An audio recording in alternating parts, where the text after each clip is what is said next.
funciona en Monterrey. Platícanos, ¿cómo te Ujú. está yendo? Pues muy bien, la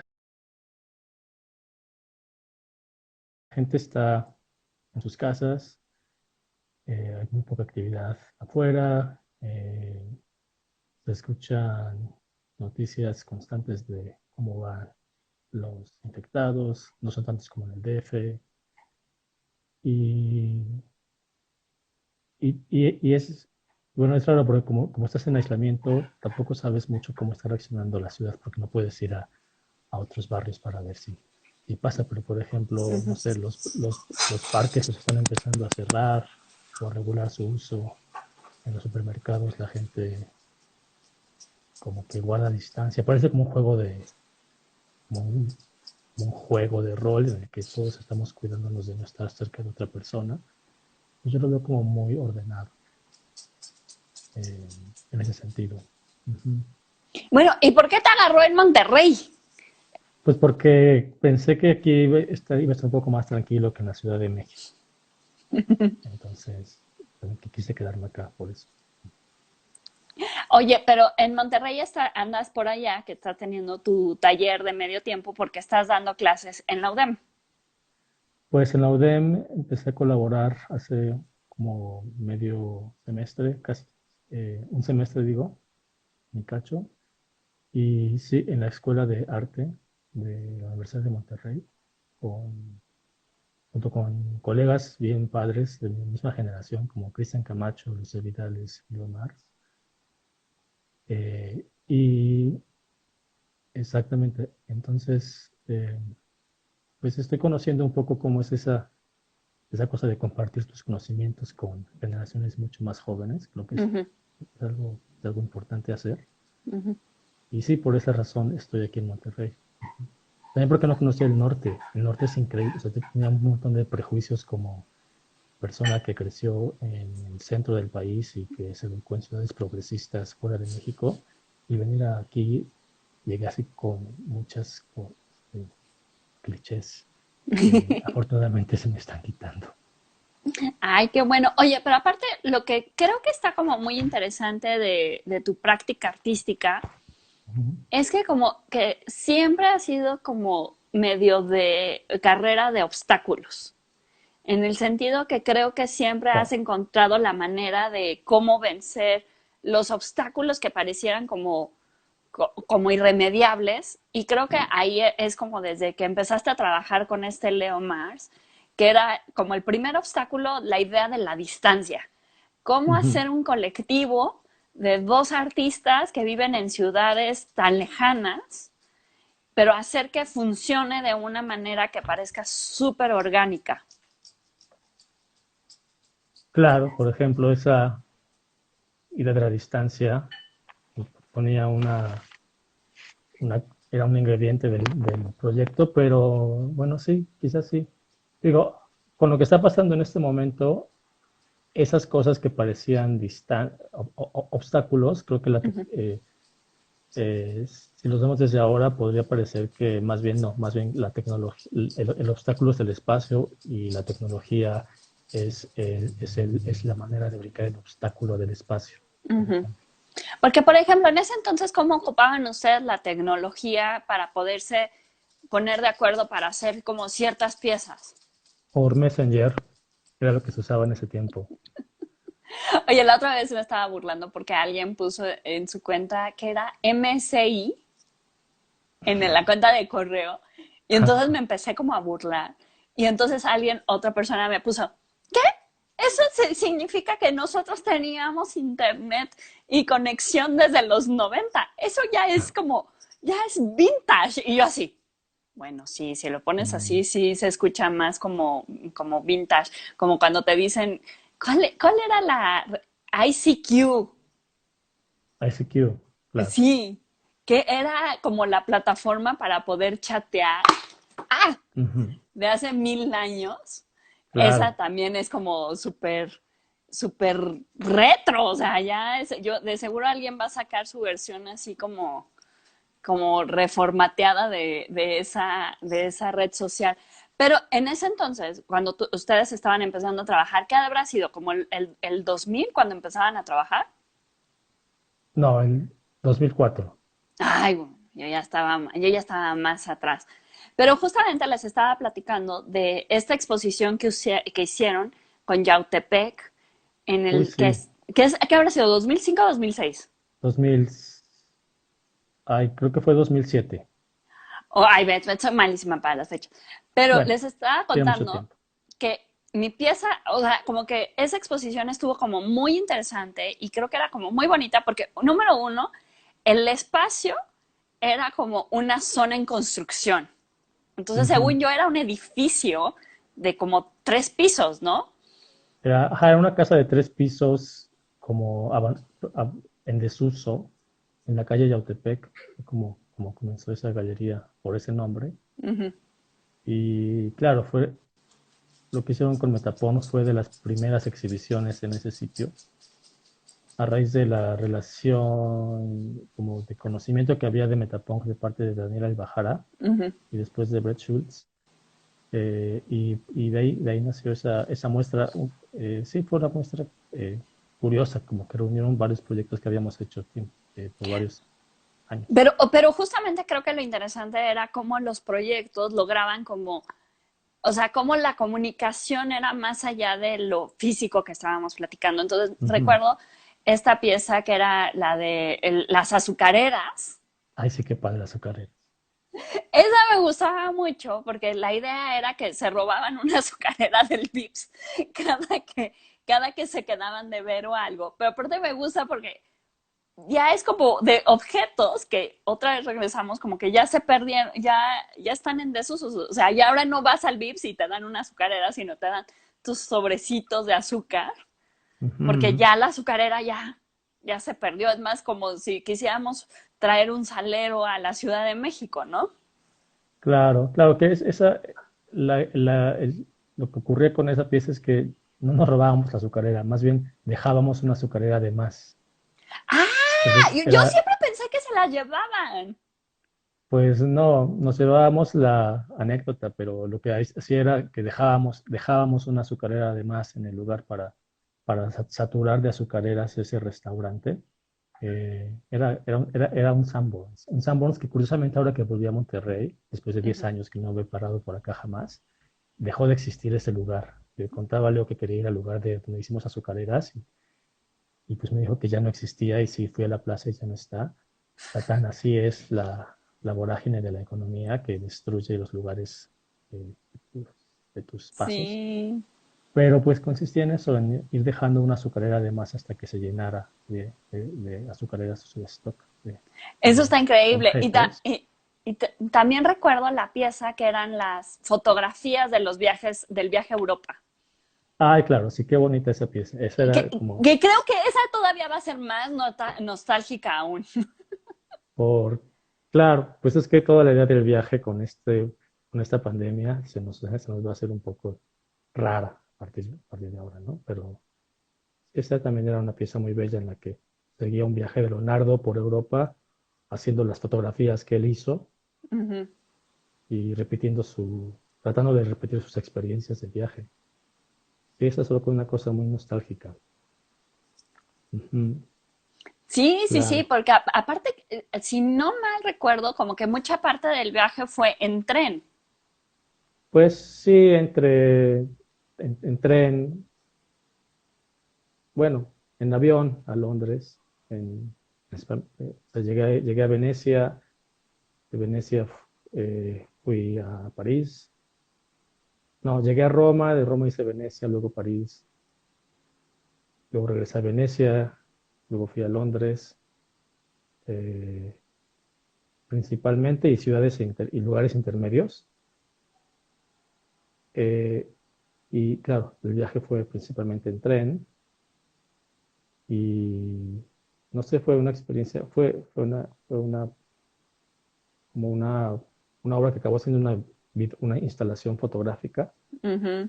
que muestra esos dos viajes, el de Leonardo y el mío. Y curiosamente, sí, como que el mío era el viaje del seguimiento del amigo. El del amigo había sido un viaje de turista Ujú.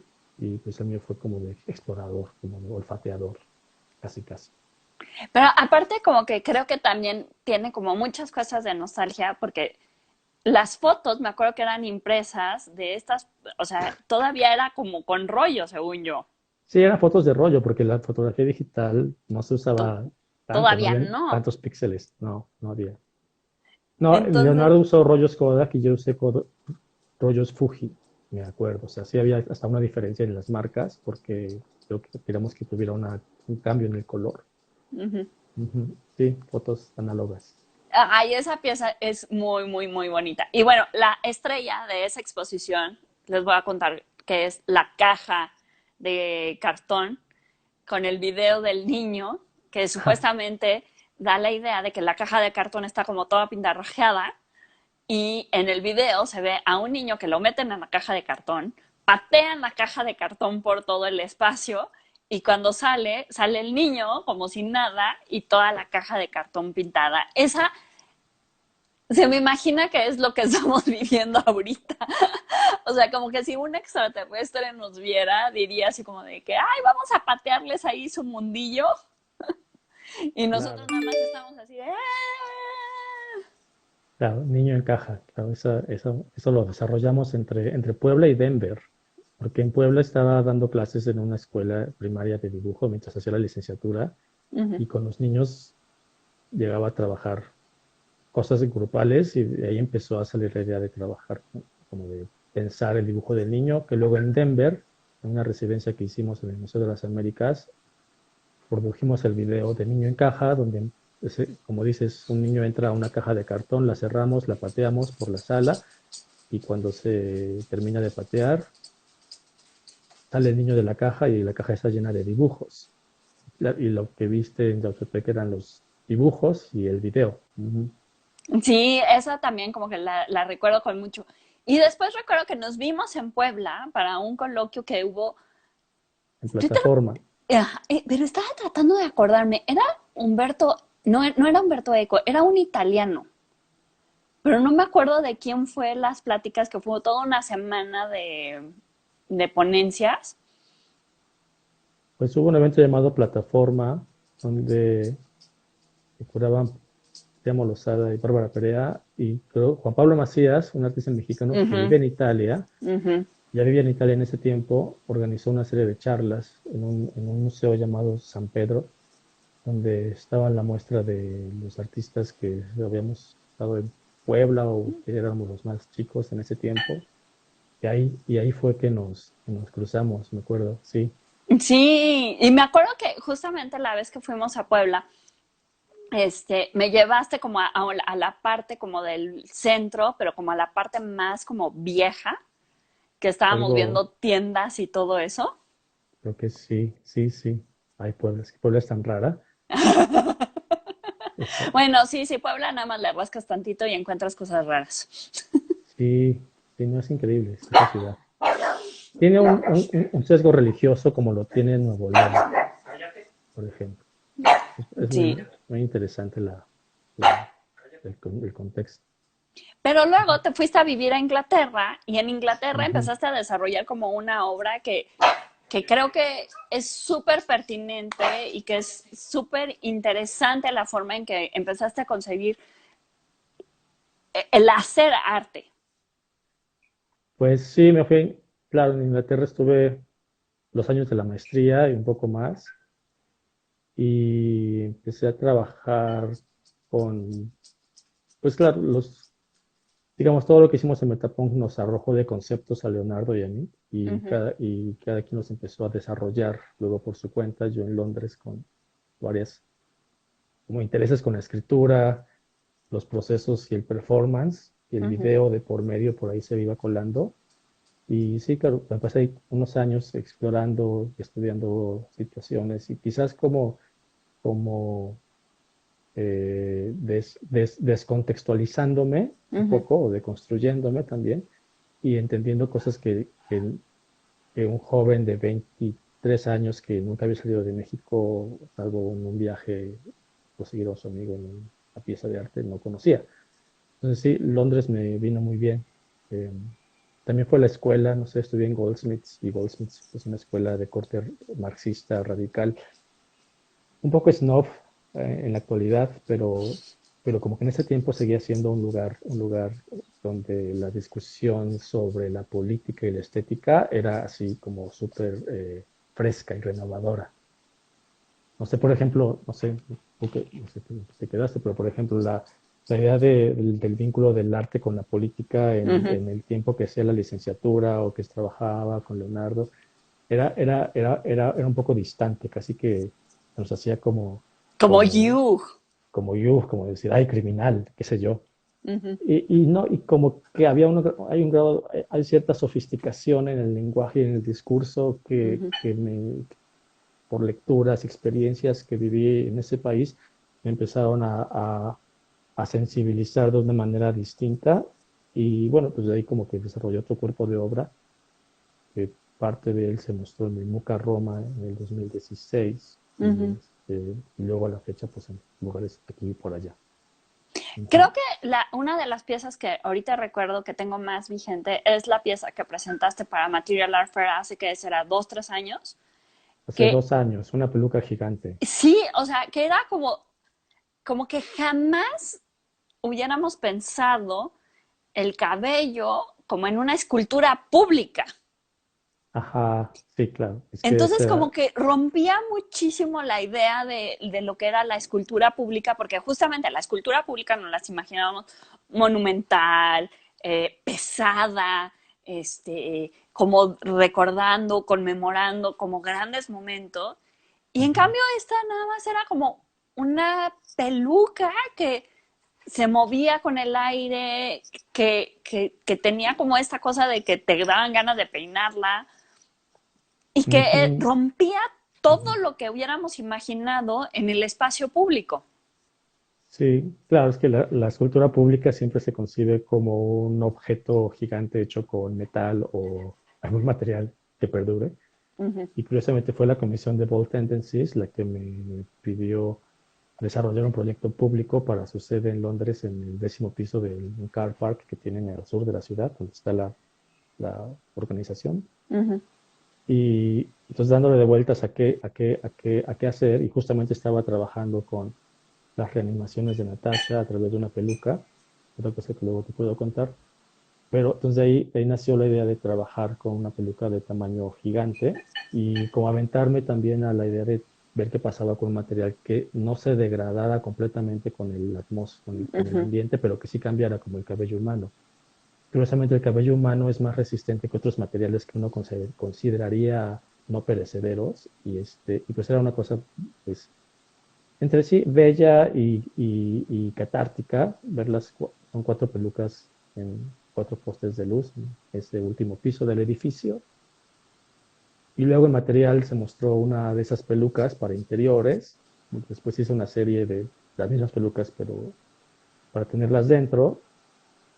Y sí, creo que fue una cosa que me dejó muy satisfecho y como pensando de ahí todavía más cosas que sigo desarrollando a la fecha. De hecho, creo que tu parte como literaria es como muy importante porque es como sumamente creativa en el sentido de que, no sé cómo decirla, imaginativa, que hoy en día que estamos haciendo como esta actividad de tener las lecturas de Ballard, Ujú, creo o sea, ya como que me hace muchísimo sentido algunas cosas que me has dejado leer o que te he escuchado, que has ujú. compartido con otros artistas, como para estimular la imaginación y que ahora digo, ah, sí, sí, ya, como que en el momento que lo escuchaba decía, está como muy extraño porque todo eran como una especie como de sueños y como de cosas que pareciera que no tenían relación, pero al final hacían como Ujú.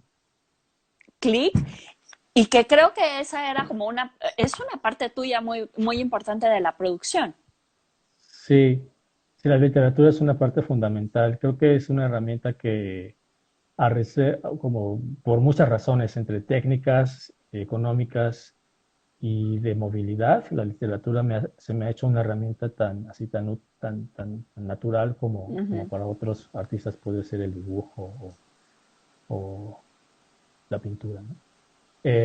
Y sí, sí, claro, es que curiosamente las imágenes que genera la literatura eh, van guiando varias cosas de de, de, de la exploración con la performatividad que puedo hacer. Ujú.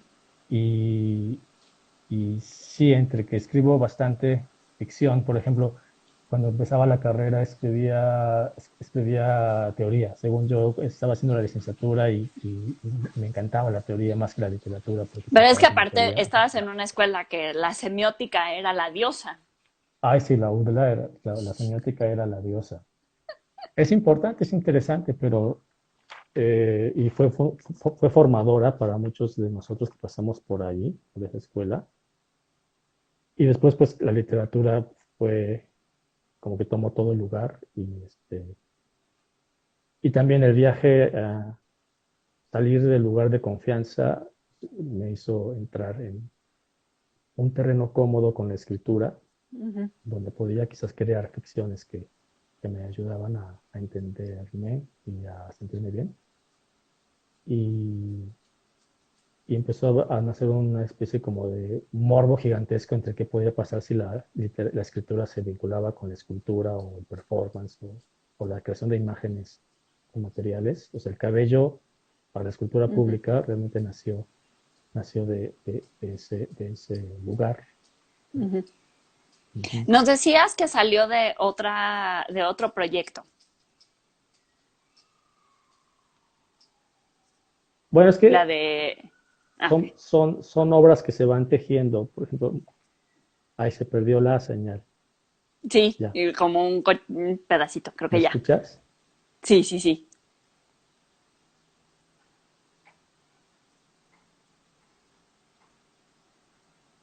A ver, yo casi no. Ahí, ahí te escucho. Ahí, Sí. ¿qué te voy a decir? Claro, o sea, los proyectos son cosas que se van tejiendo, entonces usualmente mis procesos son más lentos y largos a comparación de otros artistas y han sido así por N circunstancias, pero siempre se van como que van mutándose y van transformándose según los encuentros casuales que me van ocurriendo en la vida diaria por un lado y por el otro con la investigación, con los soportes y materiales. Entonces, esas pelucas gigantes nacieron de una serie de performances de reanimación que comencé a hacer en esos años Ujú. para darle vida a un personaje de culto de la literatura mexicana y con una historia como medio rara. Y ese es que es un personaje que aparece en un poema de Francisco Jaimes, que es un poeta eh, gótico, que le enseñó ese poema a un poeta más joven llamado Edgar, y Edgar declama ese poema en los autobuses. Lo conocí a Edgar en un encuentro como pasajero de ese autobús. Empezamos una relación muy rara, como de tóxica, entre su adicción y mi escucha, como su Ujú. terapeuta casi casi, y como alguien que está fascinado por él. Y de trabajar con Edgar Poeta en el Museo Muca Roma, nacieron las reanimaciones de Natasha, y las reanimaciones nacieron las pelucas de cabello gigante, y, y digamos, luego ese proyecto lo que he mantenido desarrollando lentamente, porque es una investigación larga que estoy trabajando ahora con Michel Blanc sobre finalmente el cierre de esa parte Ujú. eh, y con ciertas herramientas de investigación sociológica en la Ciudad de México, principalmente y parte en Londres. Eh, y como que en el intermedio de esa investigación he estado probando otras maneras de entender el performance y la escritura. En el otro presenté un proyecto hace un año a través de una residencia y bueno, y ahora en la escuela algo maravilloso es que me trajeron para dar clases de performance. Entonces estoy pudiendo desarrollar conceptos que tenía como que envueltos por ahí en Ujú. una y otro ejercicio y que ahora en las clases los puedo realmente como explotar y desarrollar y pensar junto con los estudiantes. Entonces sí, la obra se está como, o sea, las piezas, mi trabajo se va como desarrollando por diferentes lados, no solamente la producción de objetos, y así es como se van tejiendo. Es por eso que el material pues responde En, a es, esa liga con en, todo. ese, En ese sentido es muy interesante justamente el performance que tuviste en el ECO hace Ajá, un también año, 2 años o 3. Hace un año, hace un año. hace un año que me gustó, o sea, que fue como una experiencia. Para empezar, tengo que decirte algo. Jamás me imaginé, te imaginé como en performance, porque siempre como que te vi como muy, muy centrado, muy tú, hasta cierto grado como medio tímido. Ujú, Y como que en el performance, en otro momento de la vida, nos imaginábamos que tenían que ser como extrovertidos y como que gritaran en todo su ser que eran performanceros y como que era un papel que llevaban como en todo el momento. O sea, no sé, estoy pensando en muchos performances que nos tocaron ver como en La Esmeralda o en todo esto cuando eran los 2000, que él casi, casi llevaba su nombre de performance. Y me acuerdo cuando vi el performance que presentaste, fue así como una revelación porque era como muy natural. No ujú, era o sea, no era como esta sobreactuación y no era tampoco una cosa ligera, sino era como una cosa muy bien pensada, muy armada, pero que te dejabas llevar por las circunstancias del momento. ujú. Pues sí, es que creo que la historia del performance en México se ha hecho desde un lugar de una catarsis corporal extraña que quizás hace lo que tú dices, que crees que los clichés que tenemos de performance en México son los de esa como catarsis callejera, rebelde, destructora del espacio, qué sé yo. Y no sé, bueno, la manera en que yo lo concibo, lo entiendo, es a partir de laboratorios de performance y del estudio del espacio. Entonces, el eco, su arquitectura espacial es maravillosa y creo que el mismo espacio fue el que fue dándole las pistas para construir esa pieza que viste y que también viene de otro lado porque, por ejemplo, a diferencia del performance como tal, cuando yo empecé a escribir y a performar los escritos que yo hacía, la categoría performance no era del todo justa, más bien podrías pensar en lecturas performáticas, quizás, ¿no? Donde la lectura y los elementos del espacio generaban la pieza.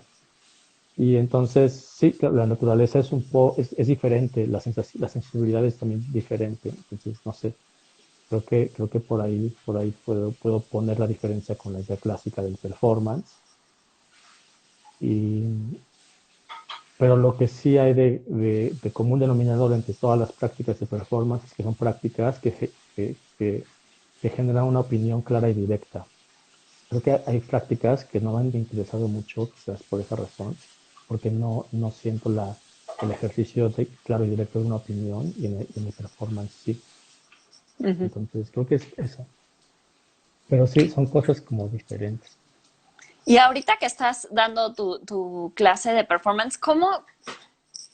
O sea, para empezar, creo que el performance tiene que ver mucho con la idea del público Ujú, y como que tiene que ver como con una especie de tiempo y espacio muy específico, que es lo que permite que haya como la interacción y como ujú. una especie, no sé si llamarlo como de vibración de las personas que están participando para que uno como que acabe como de cuajar, por decirlo de alguna manera. Ujú. ¿Cómo lo están llevando a cabo con el distanciamiento social? Pues es que hay una condición clara ahora que es empezar a hacer esto en la academia y es que de pensar el performance he estado empezando a pensar la performatividad per se. Uh-huh. Entonces la performatividad, que no es precisamente una pieza de performance, sino las características formales casi casi del gesto, de los gestos, eso lo estoy pudiendo trasladar ahora a los objetos. Uh-huh. Entonces, haz de cuenta, hay dos clases que estoy llevando, una que es un taller que se llama de performance e instalación, tal cual, y otra que es un taller que se llama soluciones interdisciplinarias al diseño, donde estoy trabajando con estudiantes de diseño industrial, gráfico, de modas, arquitectura, sustentable. y artes para pensar precisamente el vínculo del público con el performance a través de los materiales y de la Ujú. pertinencia que el material tiene como un elemento que puede opinar. Pues ahora que estamos trabajando a distancia, bueno, para empezar, sí ha sido un reto, un obstáculo maravilloso. Más bien, no debería ser, no es obstáculo, más bien se volvió una condición interesante de la que estamos sacando mucho provecho, estamos sacando provecho con la idea, bajo la idea y tiene que ver eso ya con otra discusión, con la idea de la arquitectura, pero en la práctica lo que está pasando es que nos estamos enfocando en una experimentación material eh, y, y la idea del público que estuvimos trabajando antes de entrar en aislamiento, los vínculos que hacíamos desde nuestros cuerpos, ahorita nos sale, como no la tenemos, nos podemos enfocar en otras partes que no podíamos ver o no podíamos aterrizar porque estábamos solamente clavados justamente con el vínculo con Ujú. el público.